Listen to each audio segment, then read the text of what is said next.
Hello friends, aspirants. तो आज है हमारा चैलेंज डे नंबर 44 जो कि 50 डेज़ का है फॉर UPPCS प्री 2025।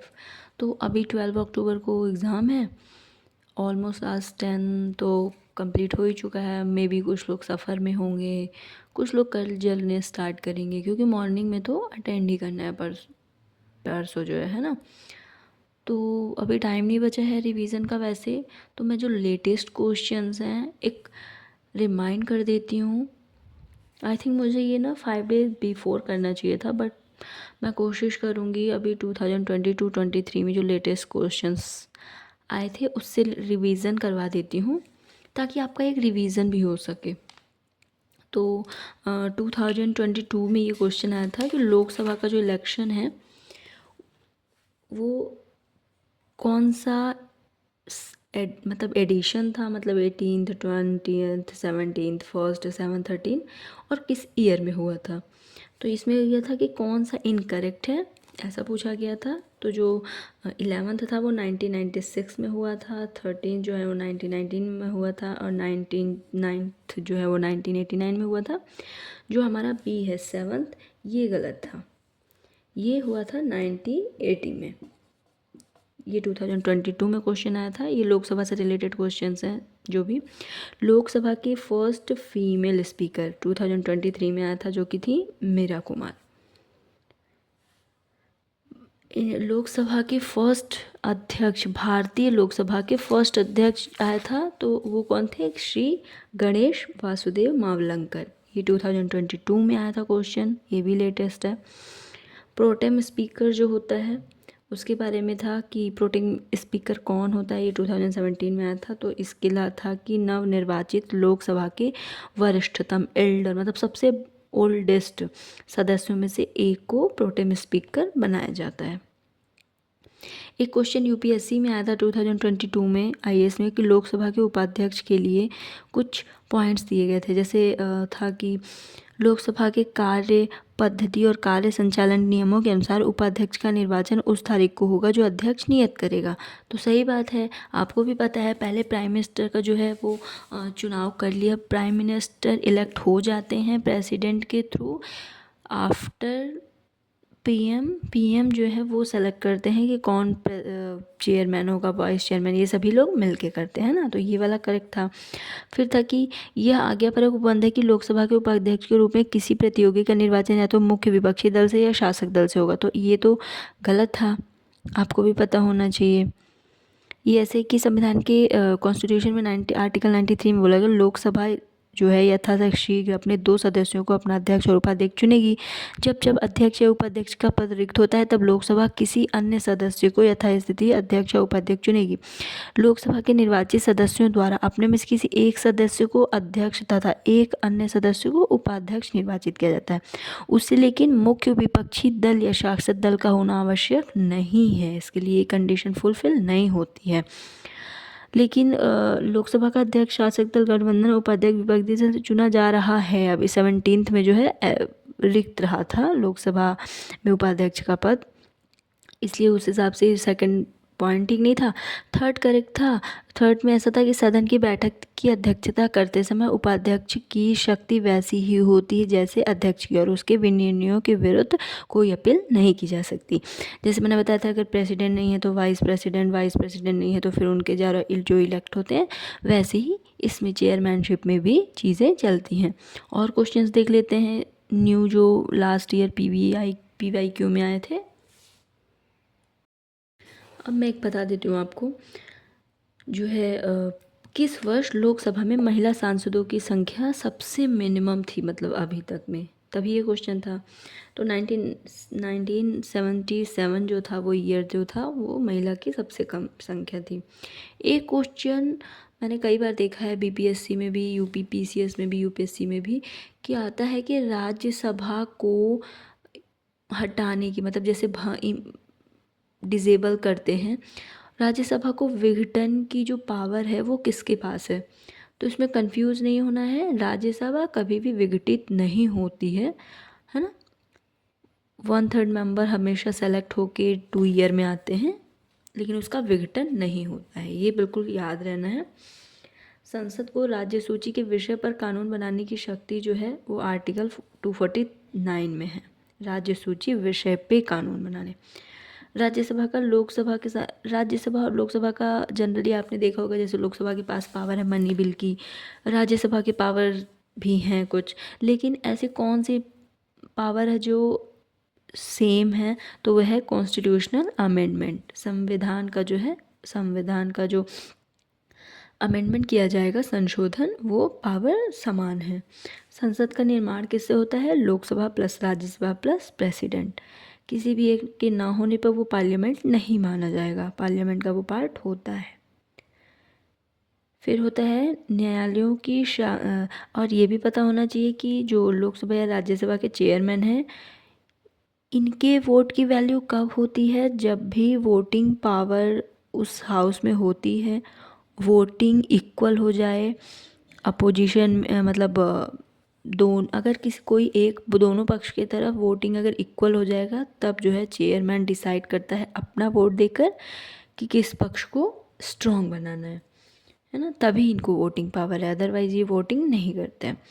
न्यायालयों की संसद कार्यवाही की जांच प्रतिबंधित। न्यायालय जो है वो संसद की कार्यवाही जो करते हैं उसको जांच नहीं कर सकता, ये प्रतिबंधित किया गया है आर्टिकल 122 में।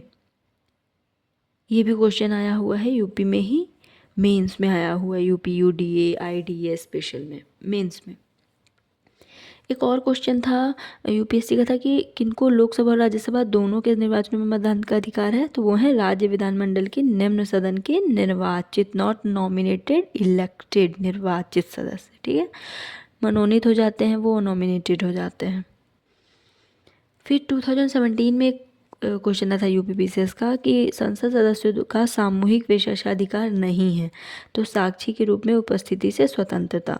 तो जो संसदीय मैं विशेषाधिकार की बात बता देती हूँ। जो संसदीय विशेषाधिकार है, संसद के दोनों सदनों, उसकी समितियों तथा सदस्यों को प्राप्त विशिष्ट अधिकार, उन्मुक्तियाँ व छूट होते हैं।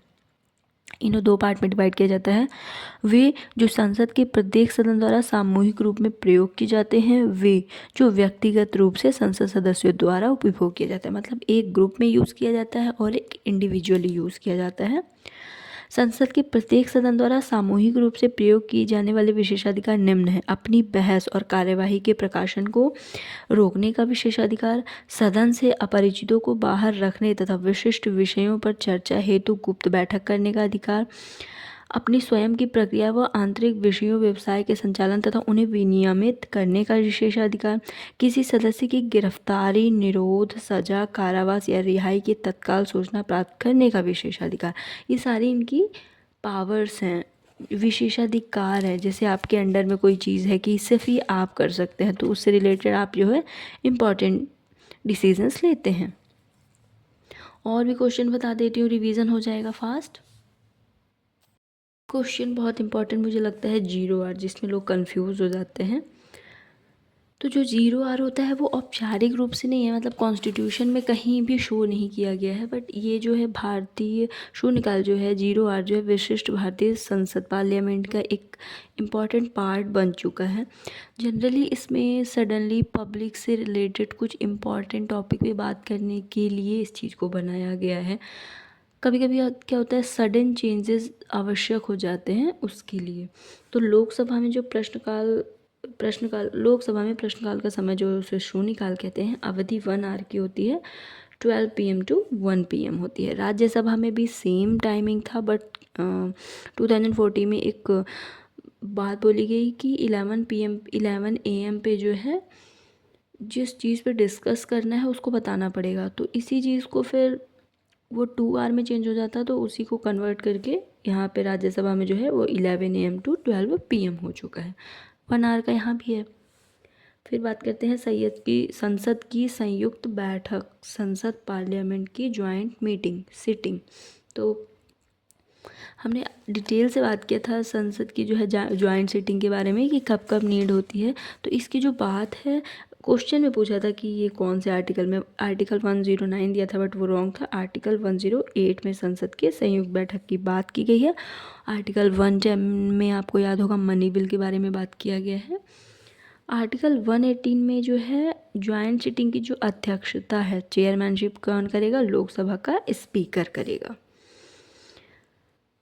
फिर एक लोकसभा का अध्यक्ष करेगा, ये तो बता ही दिया। आर्टिकल 118(4) में दोनों सदनों की संयुक्त बैठक की अध्यक्षता करेगा। लोकसभा के अध्यक्ष की अनुपस्थिति में अनुच्छेद आर्टिकल 118(3) में कहा गया कि अंतर्गत राष्ट्रपति द्वारा कुछ रूल्स बनाए गए हैं कि अध्यक्ष की अनुपस्थिति में संयुक्त बैठक में लोकसभा का उपाध्यक्ष, वाइस जो चेयरमैन होगा वो फिर बैठेगा उस चेयर पे। यदि वो भी नहीं है तो फिर राज्यसभा का जो उपसभापति होगा वो बैठेंगे। वाइस प्रेसिडेंट क्यों नहीं बैठ सकते हैं?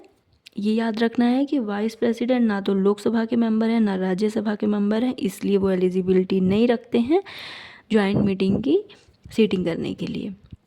इसके लिए दोनों हाउसेज में से किसी एक का मेंबर होना कंपलसरी है, ऐसा मान सकते हैं आप।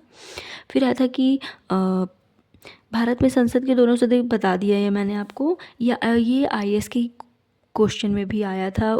3 पॉइंट दिए थे कि दोनों की संयुक्त बैठक आर्टिकल 108 में होती है, तो ये तो करेक्ट हो गया। फिर जो है फर्स्ट जो बैठक हुई, मीटिंग हुई थी, सिटिंग हुई थी दोनों की, वो 1961 में हुई थी, ऐसा बोला जाता है, तो ये भी करेक्ट था।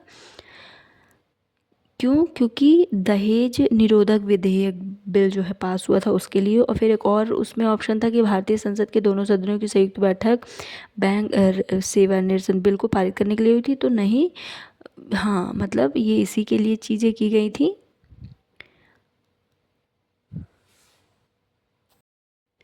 ये आपको इतना इम्पोर्टेंट नहीं लगेगा, बट मैं बता दूं, कंसोलिडेटेड फंड, संचित निधि, इससे रिलेटेड भी क्वेश्चंस काफ़ी बार UPPCS प्री में आ चुके हैं, मेंस में आ चुके हैं और IAS के भी क्वेश्चन पेपर में आ चुके हैं।